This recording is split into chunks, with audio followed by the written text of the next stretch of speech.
వికారాబాద్ జిల్లాకు నీళ్లు రావాలనే ఉద్దేశంతో గౌరవ తొలి ముఖ్యమంత్రి కేసీఆర్ గారు ఉద్దండాపూర్ ఏదైతే ఉందో ఒక 5 కిలోమీటర్ల దూరంలో వికారాబాద్ ప్రాంతానికి అందుబాటులో ఉంటుంది. మరి అక్కడి నుంచి కూడా ఎన్నికల ముందు నీళ్లు రావాలనే ఉద్దేశంతో దాదాపు ఒక 7,000 కోట్లతోటి కాలువలు నిర్మించుకోనికే మరి టెండర్లు కూడా పిలిచిండ్రు. ఎన్నికల ముందు ఆ టెండర్లు కూడా అయిపోయినాయి. ఆ ప్రక్రియ కూడా అయిపోయిన తర్వాత మరి ఆ టెండర్ లోపనే అగ్రిమెంట్ జరిగే సందర్భంలో ఎన్నికలు వచ్చినాయి.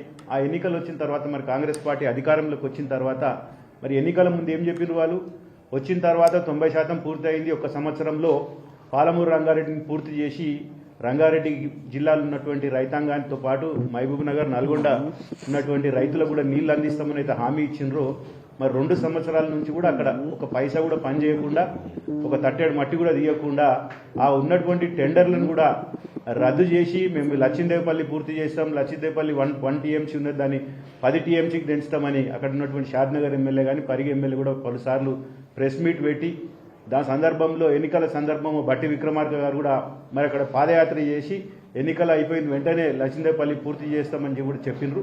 ఇప్పటి వరకు దాని గురించి ఊసు లేదు, ఒక మాట కూడా లేదు. మళ్ళీ ఇప్పుడు కేసీఆర్ గారు పాలమూరు రంగారెడ్డి గురించి మాట్లాడితే మరి ప్రభుత్వం ఉన్నటువంటి ముఖ్యమంత్రితో పాటు మంత్రులందరూ కూడా ఎంబడెంబడే ప్రెస్ మీట్ పెట్టి ఇష్టం ఉన్నట్టు మాట్లాడుతున్నారు. ఇప్పటికైనా మీకు చిత్తశుద్ధి ఉంటే ప్రజలకు ఇచ్చినటువంటి 420 దొంగ హామీలు అన్నీ ఒక్కటి కూడా నెరవేర్చలే. ఈ పాలమూరు రంగారెడ్డి అయినా పూర్తి చేసే వరకు కూడా మేము పోరాటం చేస్తామని మీ అందరికీ తెలియజేస్తాం.